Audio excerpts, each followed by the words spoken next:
여러분, 제가 질문 드릴게요. 여러분, 혹시 그리스도인이 된 이후에 다른 사람에게 복음을 전해본 적 있으십니까? 복음을 전한다라고 하는 것은요, 인간의 죄인됨에 대해서 알려주는 것이고요, 예수님의 십자가의 그 죽음이 어떤 의미인지를 알려주는 것이고요, 그리고 예수님을 구주로 믿는 그 믿음이 무엇인지를 다른 사람에게 알려주는 것이에요. 이 복음을 전해본 적이 있습니까? 여러분, 구원받은 사람의 가장 큰 특징 중 하나가요, 이 복음을, 내 주 예수님을 다른 사람에게 알려주려고 하게 되는 거예요. 이 특징이 우리의 인생에 확연하게 드러날 수 있기를 바랍니다. 혹은 또 복음을 들려주기 위해서 다른 어떤 사람을 교회로 인도해 보려고 해본 적 있습니까? 복음을 들려드리기 위해서. 혹 어떤 사람이 이 복음을 듣고 구원 얻을 수 있도록 기도해 본 적이 있습니까? 이건 역시 구원받은 사람들의 가장 큰 특징입니다. 이 특징이 우리 가운데 풍성하게 나타나기를 원합니다. 영혼 구원을 위해서, 그리고 그 사람이 복음을 어쨌든 들을 수 있도록 하기 위해서 그 무언가를 하려고 하는 겁니다. 이것이 그리스도인의 가장 큰 특징입니다. 그런데 여러분이 다른 사람에게 복음을 전해 보았다면요, 안타깝지만 10중 8구는요, 그 사람이 복음의 주인공 예수 그리스도를 거부했을 겁니다. 복음을 전해본 사람은 분명히 알 겁니다. 여러분이 복음을 들려주기 위해서 어떤 사람을 교회로 인도하려고 해보았다면, 그리고 그 영혼이 구원받도록 기도해 보았다면요, 많은 경우 그 사람 교회를 나오지 않는 것을 경험했을 것이고요, 많은 경우 그 영혼이 구원받기보다는 오히려 구원과는 거리가 먼 삶을 계속 살고 있을지도 모릅니다. 이런 과정에서 여러분은요, 거부를 당해보기도 할 것이고요, 때로는 굉장히 심각한 외부적인 방해를 경험해 보기도 했을 것입니다. 그 사람이 아직 마음이 닫혀 있는 경우도 있겠지만요, 그 외적인 방해가 있는 것을 또한 경험하셨을 겁니다. 예를 들어서요, 복음을 전하기 위해서 약속해서 만나기로 했는데 갑자기 그 시간에 그 사람에게 막 다른 일이 생겨버립니다.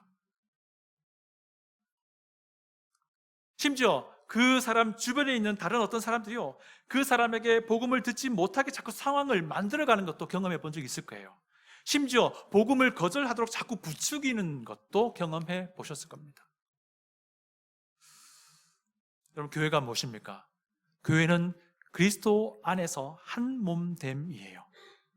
예수님의 복음을 아는 사람들이 예수님을 믿는 믿음으로 함께 모여서 하나됨을 힘써 지키고 서로가 예수님을 닮아가려고 하는 모임이 교회인데, 그러다 보니까 교회는요, 예수님이 중심이 되십니다. 복음이 중심이 됩니다. 그래서 복음을, 이 예수님을 전하게 되는 활동으로 이어지게 됩니다. 이것이 교회예요. 이것이 교회의 존재 이유입니다. 그러다 보니까 교회의 모든 활동과 모든 사역은 복음, 우리 주님 예수님이 중심이 되는 것이고, 이 예수님을 전하는 것이 중심이 될 수밖에 없습니다. 그래서 우리는 교회에서 여러 가지 많은 활동들을 통칭해서 복음 사역이라고 말합니다. 그런데요, 이 교회가 행하는 복음 사역도요, 때로는 그 목적을 달성하지 못할 때가 있습니다. 왜냐하면 여러 가지 방해에 부딪힙니다. 여러 가지 위협에 부딪히기 때문입니다. 그래서 우리는 경험적으로 알죠. 와, 이 세상에서 하나님의 이 사역을, 복음 사역을 하는 데에 있어서 항상 순조롭지는 않더라는 거예요. 방해가 있다는 것이고요, 예상치 못한 어떤 어려움이 뒤따른다라는 겁니다. 오늘 본문 말씀도요, 그것을 다룹니다. 성전을 재건하려고 하는데 굉장히 심각한 방해가 생깁니다. 우리 지난주에 봤지만 에스라서 3장을 보니까요, 성전 재건을 시작하기도 전에 방해의 징조가 있었습니다. 이 사람들이 우선적으로 제단을 쌓을 때에 그들은 모든 나라 백성을 두려워해야만 했습니다. 기억나시죠? 지난주에 이 방해의 징조가 분명히 있었던 것이죠. 그래서 이 사람들이요, 제단을 쌓고 나서 바로 성전 공사를 시작할 수가 없었어요. 3장 8절, 우리 지난주에 봤던 3장 8절을 보시면요, 성전에 이른 지 2년 둘째 달에 그때서야 비로소 성전 공사를 시작하는 겁니다. 이게 무슨 말인가 하니, 적어도 제단을 쌓고 나서 한 1년 정도는 지나서야, 그때서야 성전 재건 공사를 시작할 수 있었다라는 겁니다. 그때에 이 사람들이 일단 성전 기초를 완공시켜요. 건물 공사의 기본이 기초잖아요. 가장 중요한 부분이 기초 공사잖아요.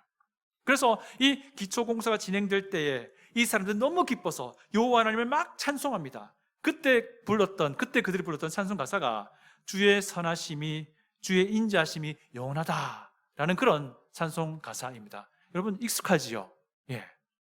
이 시편 가사를 부르면서 막 함성을 지르며 그렇게 기뻐했습니다. 이제 곧 성전이 만들어진다. 이미 기초가 완성되었으니까 곧 만들어질 것이다. 이런 이제 기쁨을 가지고 있었던 거예요. 그런데 이게 웬일입니까? 이때부터 아주 극심한 반대와 저항이 생깁니다. 처음에 이 사람들이 제단을 쌓았을 때 보았던 그 방해의 징조가 현실이 된 거예요. 그래서 이것 때문에 성전 공사가요, 중단이 되어버립니다. 완전히. 무려 16년 동안이나. 오늘 본문을 보시면요, 성전 공사를 16년 동안이나 중지해야만 했던 그 극심한 저항과 반대가 무엇이었는지를 설명해 줍니다. 그리고요, 에스라서 4장은 그 방해 공작을 일삼았던 그들에 대해서 매우 비평적으로 묘사합니다. 그들이 누군가니 우리 지난주에 보았던 것처럼요, 3장 32절에 나오는 것처럼 모든 나라 백성이라는 사람들이고요, 오늘 본문의 4장 1절에 나오는 것처럼 유다와 베냐민의 대적이라는 사람이고요, 오늘 본문의 4절에 나오는 것처럼 그 땅 백성이라고도 불리는 존재예요. 그러니까 통칭해서 그 땅 백성이라고 부르도록 하겠습니다. 이 사람은 어떤 사람이냐면, 지난주에 우리 생각해봤습니다. 첫 번째는 이스라엘 땅으로 강제 이주당한 이방인들입니다. 이들은 이스라엘 땅에 살면서 여호와 하나님이라는 존재를 알게 됩니다. 그리고 그들이 과거에서부터 믿어오던 여러 많은 우상 신들의 하나로 여깁니다. 그렇게 여호와를 섬긴 거예요. 이게 바른 신앙입니까? 바른 신앙이 아닌 거예요. 이건 신앙이 아닙니다. 두 번째 부류는 그 이방인들과 결혼 관계로 연결되어 버린 언약 백성이라는 사람들이 자기 정체성을 잃어버린 거예요. 남아있던, 포로로 잡혀가지 않고 남아있던 사람이 있었잖아요. 모두가 다 그렇게 된 건 아니지만 그중 일부가 강제 이주해온 그 이방인들과 결혼 관계로 엮이면서 그들의 원래 언약 백성으로서의 정체성을 다 잃어버린 겁니다. 그래서 그들 역시 마찬가지, 여호와 하나님을 섬기고 있다가 자기와 결혼하게 된, 결혼 관계로 얽매이게 된 그 이방인들의 그 신들을 다 받아들이고 그들과 똑같이 여러 많은 신들 중에 하나가 되어버린 겁니다. 그들이 과거에 믿었던 그 하나님이. 이건 올바른 신앙이 아닙니다. 아니, 신앙이 아니에요. 그런데 사실 이 본문에서 가장 중요한 부분은 뭐냐면요, 왜 성전 공사가 중단되게 되었는가 하는 거예요. 성전 공사가 중단된 직접적인 원인과 정황이 잘 설명됩니다. 성전의 기초를 놓고 나니까 그 땅 백성이 귀환한 언약 백성을 찾아옵니다. 1절과 2절 상반절인데요, 제가 읽어드릴게요. 사로잡혔던 자들의 자손이, 이 사람들은 귀환한 언약 백성이죠. 이스라엘의 하나님 여호와의 성전을 건축한다 함을 유다와 베냐민의 대적, 이 사람들이 그 땅 백성입니다. 스룹바벨과 족장들에게 나와 이르되 우리도 너희와 함께 건축하게 하라 라고 말합니다. 그 땅 백성이 무엇을 제안한 겁니까? 우리도 그 성전 재건 도와줄게 라고 제안한 거예요. 그런데 놀랍게도요, 귀환한 언약 백성의 지도자 그룹은요, 스룹바벨이나 예수아나 그리고 다른 리더들이 하나같이 성전 재건을 돕겠다고 나선 그 땅 백성을 거부합니다. 3절 하반절 보시면요, 우리 하나님의 성전을 건축하는데 너희는 우리와 상관이 없느니라. 우리가 이스라엘의 하나님 여호와를 위하여 홀로 건축하리라. 이렇게 대답을 합니다. 그 땅 백성을 이런지 하에 거절해버린 겁니다. 너희는 우리가 상관이 없다. 우리가 건축할 거다. 어떻게 들으면요, 굉장히 이기적인 것처럼 보이고 굉장히 교만한 것처럼 보입니다. 돕겠다고 나선 그 땅 백성을 아주 무한하게 만드는 반응입니다. 듣기에 따라서는요, 호의를 베풀고자 찾아왔던 그 땅 백성을 완전히 무시하는 반응으로 보이기도 합니다. 그래서 어떻게 됩니까? 결국 그 땅 백성이 화가 엄청난 겁니다. 그래서 그때부터 그 땅 백성들이 성전 재건을 조직적으로 방해하기 시작해요. 그들은요, 바사 제국의 지방 관리는 물론이거니와 중앙에 있는 모든 관리들에게 막 뇌물을 주면서까지 하면서 그 성전 재건을 막아냅니다. 그래서 고레스 왕 이후에 다리오 왕이 즉위할 때까지 약 16년 동안이나 성전 재건이 중단되어 버립니다. 5절과 24절을 그렇게 연결해서 읽어볼게요. 바사왕 고레스의 시대부터 바사왕 다리오가 즉위할 때까지 관리들에게 뇌물을 주어 그 계획을 막았으며, 이에 예루살렘에서 하나님의 성전 공사가 바사왕 다리오 제2년까지 중단되니라. 이런 일이 벌어진 거예요. 안 그래도 한 사람이 아쉬운 상황인데 돕겠다고 나선 그 땅 백성을 거절해서, 아니 그것도 단칼에 거절해서 이런 일이 생긴 것 아니냐라고 따질 법도 하지요. 주변 사람들과 좀 잘 관계를 맺어서 서로 좀 윈윈 할 수 있도록 하는 것이 더 좋지 않았겠느냐라고 불평할 수도 있는 상황입니다. 그런데 귀환한 언약 백성의 지도자들은 그렇게 하지 않습니다. 왜 그랬겠어요? 여기 오늘 본문 말씀에 핵심이 있습니다. 왜 그랬겠습니까? 어떤 한 신학자가 이런 말을 합니다. 현대 교회의 위기는 두 가지가 있다. 첫 번째는 정체성의 위기가 있다. 두 번째는 관계성의 위기이다 라는 말이에요. 이 설명이 필요하겠습니다. 그렇죠? 이 정체성이라 함은 우리가 믿는 신앙이에요. 하나님의 말씀이 말씀하시는 바를 우리가 얼마나 믿고 따르며 순종하느냐 하는 그 문제예요. 그러다 보니까 교회로 치자면 교회의 교회됨이 무엇인지를 이야기하는 것이고, 우리 그리스도인으로 치자면 그리스도인의 그리스도인됨이라는 것이 과연 무엇인가, 뭐 이런 것들입니다. 우리 신앙의 핵심이 뭐냐, 우리가 목숨을 걸어야 할 우리의 믿음이 무엇이냐라는 그런 문제입니다. 위기라, 이것이 위기라는 것이고요. 또 관계성이라 함은 교회가 세상과 어떤 관계를 맺어야 하느냐, 그리스도인이 자기가 땅을 디디고 살고 있는 이 땅, 이 세상과 어떻게 연결되어 살아야 할 것인가, 또 심지어 교회 안에서는 우리가 각 다른 지체들과 어떤 관계를 맺으며 살아야 하는가, 뭐 이런 것들이 다 포함될 것입니다. 그래서 이 정체성이라는 문제하고요, 관계성이라는 문제는 둘 다 참 중요합니다. 그런데 이 신학자가 말하는 것은 이 두 가지가 현대 교회에 너무 많이 무너지고 있다, 뭐 이런 얘기를 하고 있는 거예요. 그런데요, 여러분 생각해 보세요. 이 정체성과 관계성이 때로는요, 충돌할 때가 있어요. 충돌할 때가 있습니다. 무슨 말인가 하니, 정체성을 우선하다 보면요, 관계성을 소홀히 해야 할 지점이 있다는 거예요. 관계성을 우선하다 보면요, 내 정체성을 양보해야 하는, 믿음의 정체성을 양보해야 하는 그런 상황이 벌어지는 지점이 있다는 거예요. 우리 그리스도인과 교회가 세상에 얼마만큼 다가가야 하느냐라는 문제도 이와 연관이 됩니다. 왜냐하면 우리 믿는 이들이, 이 교회가 세상에 다가가면 다가갈수록 있잖아요, 신앙의 정체성을 때로는 좀 감추든지 때로는 좀 양보해야 하든지 하는 그런 시점이 분명히 발생하기 때문에 그래요.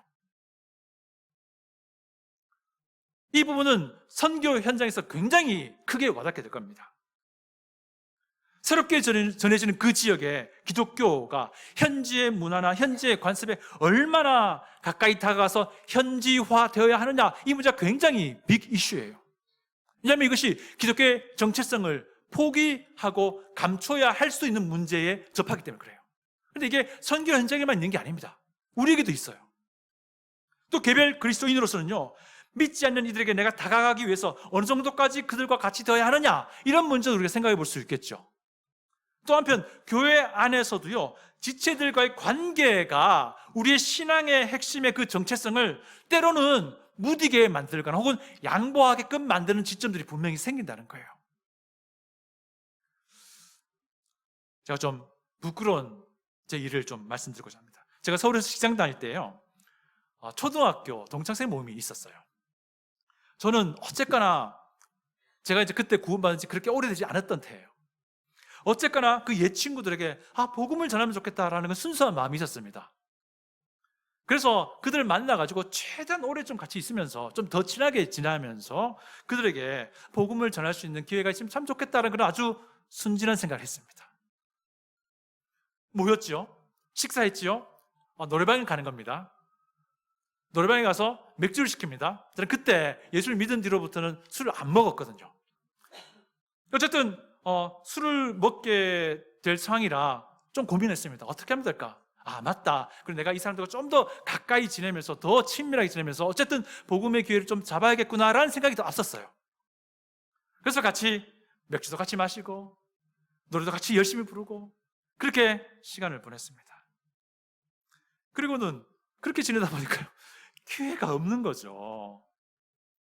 그래서 어쩌어쩌 하다가 제가 짧게 내가 너희들과 이렇게 가까이 지내려고 친하게 지내려고 했던 게 사실은 예수님이 어떤 분인지 소개해주고 싶었어 라는 말 한마디를 하고 그 자리에서 노래방에서 그렇게 있었던 기억이 납니다. 그러고 나서 한참 뒤에 좀 생각해 보니까 아무리 생각해 봐도 이건 정말 적절한 복음 전도는 아니었다는 생각이 들었어요. 너무 순진했구나 이런 생각이 들기도 하고요. 굳이 그렇게까지 하지 않아도 또 복음을 전할 수 있는 여러 가지 많은 방법들이 있었을 텐데 이런 생각이 들었습니다. 그리고 그때 제가 생각했던 게 뭐냐면요, 그리스도인으로서 이 정체성과 관계성이 어느 정도 충돌되는 지점이 있겠다라는 생각을 한 적이 있습니다. 교회, 아까도 말씀드렸죠. 교회는 그리스도 안에서 한 몸됨입니다. 이것이 성경이 말하는 교회예요. 성경이 말하는 교회의 정체성이라고도 할 수 있는 부분이겠죠. 그리고 이 교회의 정체성이 실제로 우리 눈에 보이게 실현되는 곳이 바로 우리 생수교회입니다. 그렇다면 우리 생수교회도 그리스도 안에서 한 몸이 되어야 하는 것이 마땅하겠죠. 그리스도 안에서라 함은 예수님을 구주로 믿는 이들을 말해요. 이런 사람들이 자신의 믿음을 공개적으로 고백하고 침례에 순종하여 교회의 지체로 더해지는 거예요. 그런데 안타깝지만 우리 생수교회는 이것이 아직은 모호한 상황입니다. 교회가 그리스도 안에서 한몸됨이라고 한다면 실제로 우리 생수교회가 이것이 실현되도록 최대한 가능한 모든 조치를 해야 하는 것이 마땅하다라고 저는 생각합니다. 이것이 그리스도인, 하나님의 말씀대로 하고자 하는 사람들의 마땅한 마음의 태도입니다. 그렇지 않습니까?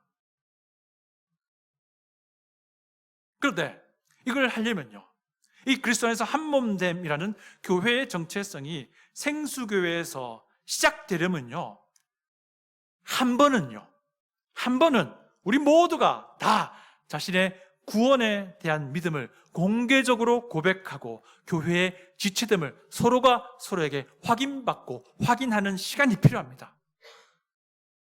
그리고 나서 그 뒤에 이 그리스도 안에서 한몸됨이라는 믿는 이들이 교회의 지체가 되는 이것이 실행되어 나가게 될 겁니다. 이런 질문이 생기죠. 그러면 지금까지 교회를 다니면서 아직 예수님을 믿지 않는 사람은 어떻게 됩니까? 어떤 사람은 짧게 다녔고 어떤 사람은 굉장히 길게 다녔지만 어떻게 합니까? 이런 분들은요, 지체로 더해지지는 않지만 멤버로 되지는 않지만 구도자로서 교회에 남게 됩니다. 구도자로 남아서 예수님이 어떤 분인지 더 알기를 원한다면 교회는 그들을 환영하며 따뜻하게 맞아 드릴 것입니다.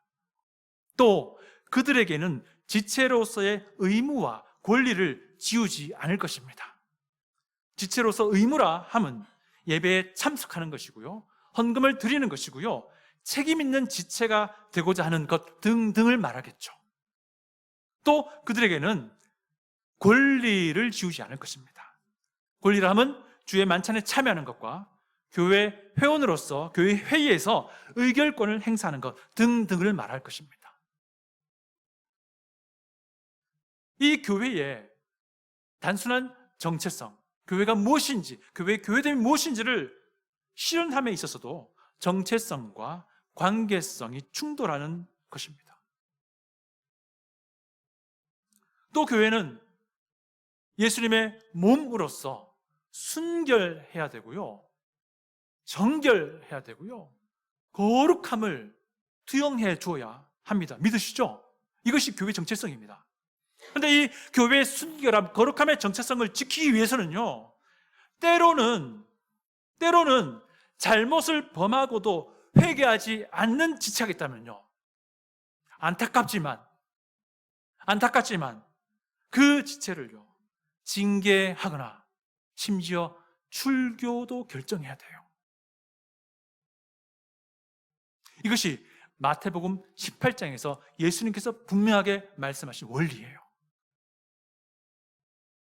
이럴 때에 정체성과 관계성이 충돌하는 지점이 되겠지요. 그렇지 않겠습니까? 우리가 오랫동안 봐왔는데 정말 친한데 나와 이 관계를 어떡하라고 라는 생각을 우리가 하게 됩니다. 저도 마찬가지죠. 저도요. 목사로서 설교단에 올 때마다 항상 긴장합니다. 내가 이 문구를 말할 때 혹시 저 사람이 마음에 상처를 받진 않을까? 혹시 토라지진 않을까? 엄청 고민하게 됩니다. 그렇게 하면 안 되겠죠. 목사가 이 강단에 서서 주님의 말씀을 있는 그대로 전하는 것이 맞겠죠. 여러분, 때로는 제가 여러분들에게 다가가서 때로는 아주 엄하게 권면하기도 할 겁니다. 때로는 아주 엄하게 혼내키기도 할 겁니다. 그때에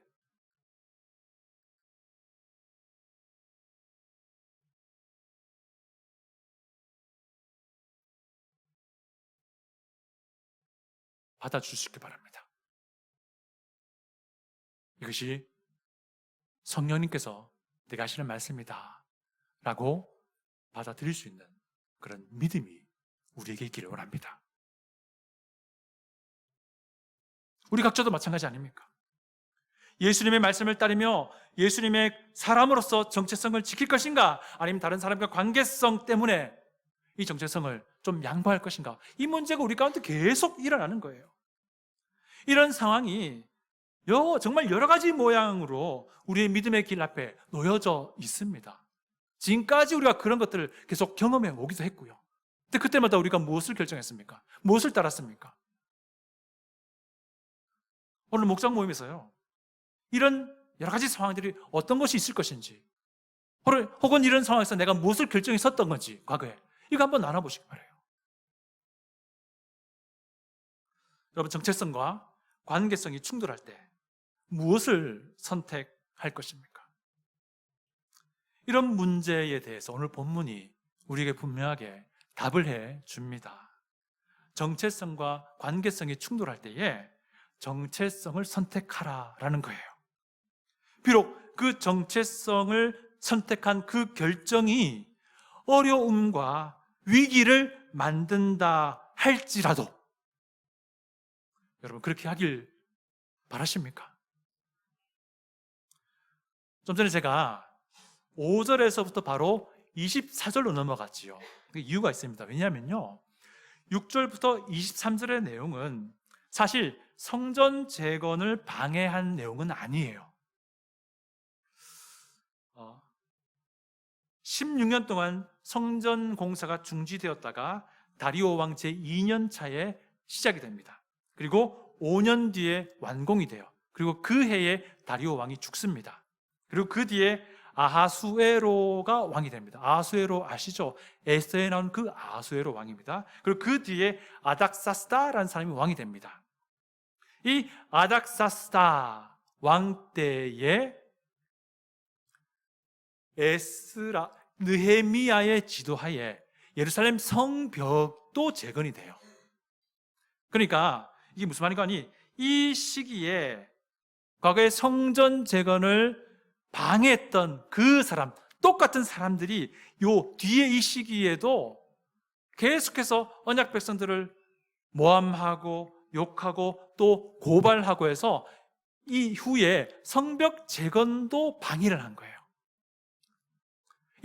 이 후에 있는 이 일을 앞으로 가져와서 성전 재건을 방해한 사람처럼 이렇게 에스라 4장이 편집하고 있는 거예요.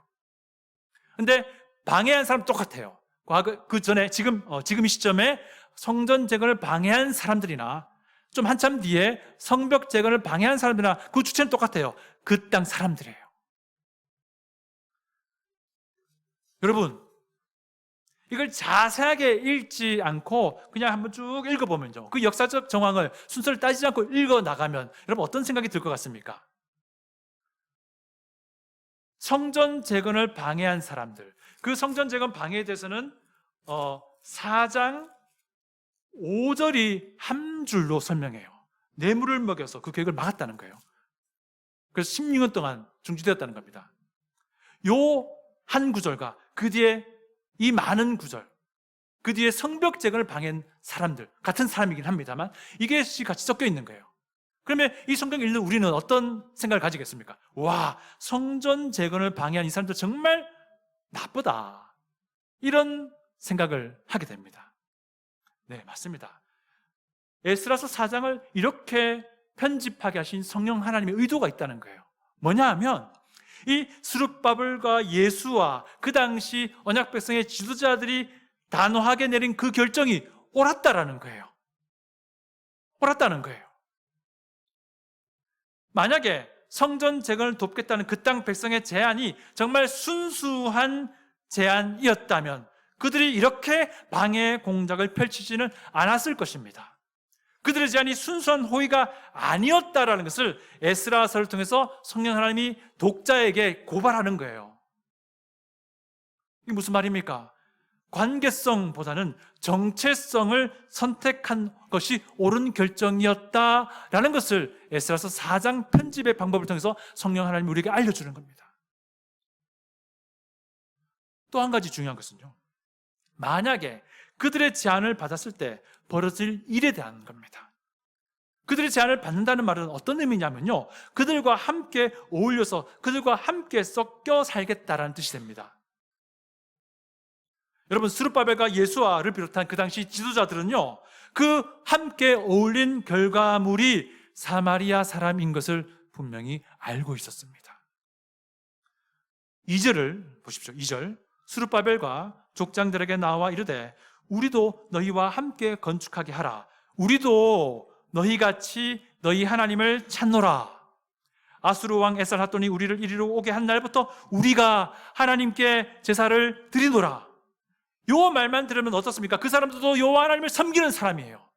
그 사람들도 여호와 하나님을 섬기며 여호와 하나님을 찾는 사람처럼 보입니다. 그런데 사실은 그들이 찾고 그들이 예배드리던 하나님은요, 유일하신 하나님이 아니에요. 그들이 찾고 그들이 예배했던 하나님은요, 그들이 섬기고 있는 여러 많은 신들 중에 그냥 하나에 불과한 신이었습니다. 이것은 올바른 신앙, 신앙이 아닌 거죠. 이런 그 땅 백성과 어울려 이미 섞여 지내던 북이스라엘 사람들은요, 그들과의 혼인관계를 통해서 유일하신 창조주, 유일하신 여호와 하나님에 대한 신앙을 다 버려버렸습니다. 그들과 똑같이 언약 백성이라는 정체성을 다 포기하게 된 겁니다. 가짜 신들을 고집하던 이방인들과의 관계성을 유지하다가 그들은 이미 언약 백성으로서의 정체성을 다 포기하고 사마리아 사람이 되어버린 거예요. 이것이 너무 중요했다는 것입니다. 여러분, 에스라서는요, 놀라우리만큼 관계성보다는 정체성이 우선되어야 한다는 것을 분명하게 보여줍니다. 우리 기억나시죠? 1차 귀환 때의 명단들 우리가 봤잖아요. 누가 봐도 제사장 집안 사람인데 그들이 공식적으로 제사장 집안 사람인 것을 증명할 수 없는 상황에 처한 사람이 있었습니다. 그죠? 그때 어떻게 했습니까? 누가 봐도 제사장 집안 사람인데 그들로 하여금 제사장 직분을 배제시켰습니다. 놀랍죠?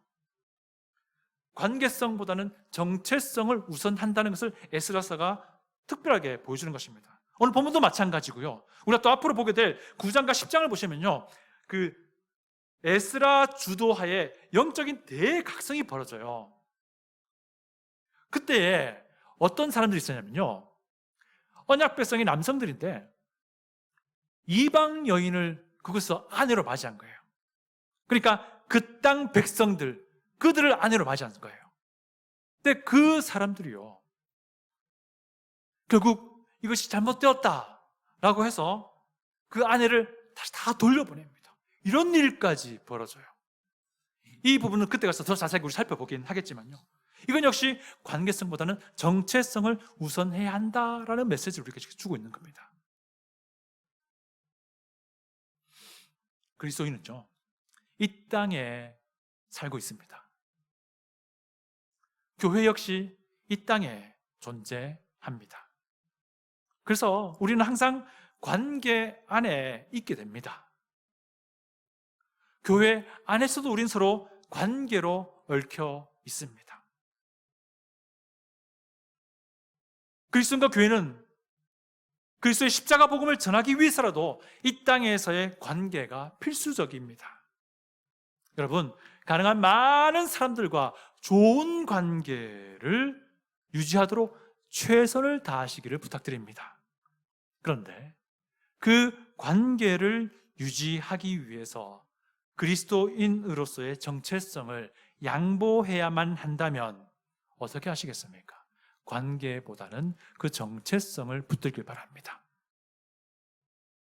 그 관계성을 유지하기 위해서 교회의 정체성을 내가 좀 양보해야만 한다면 그 관계성보다는 교회의 교회됨을 우선적으로 붙들 줄 아는 용기가 우리에게 있어야 한다는 겁니다. 이것을 알았기에 스룹바벨과 예수와 그리고 그 당시 다른 지도자들은 아주 과감하게 용기 있게 이 선택을 한 겁니다.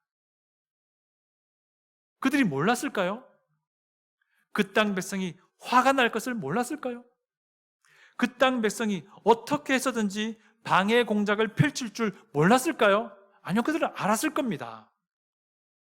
그럼에도 불구하고 언약 백성으로서의 정체성을 지키는 것이 더 중요한 것이었기에 그들은 용감하고 과감하게 정체성을 선택한 것입니다. 그래서 그들은 이렇게 말한 겁니다. 너희들은 우리와 상관이 없다 라고 말한 것입니다. 여러분, 최대한 많은 사람들과 좋은 관계를 맺으십시오. 교회 안에서도 그렇게 하시고 교회 밖에서도 그렇게 하십시오. 그러나 그 관계가 그리스도인으로서의 정체성과 충돌한다면, 교회의 정체성과 충돌한다면, 성경이 말하는 그 정체성과 충돌한다면 여러분, 과감하게 관계보다는 정체성을 선택할 줄 아는 용기 있는 우리 생수교회, 용기 있는 우리 생수교회 각 지체들 되기를 축복합니다. 다 같이 기도하겠습니다.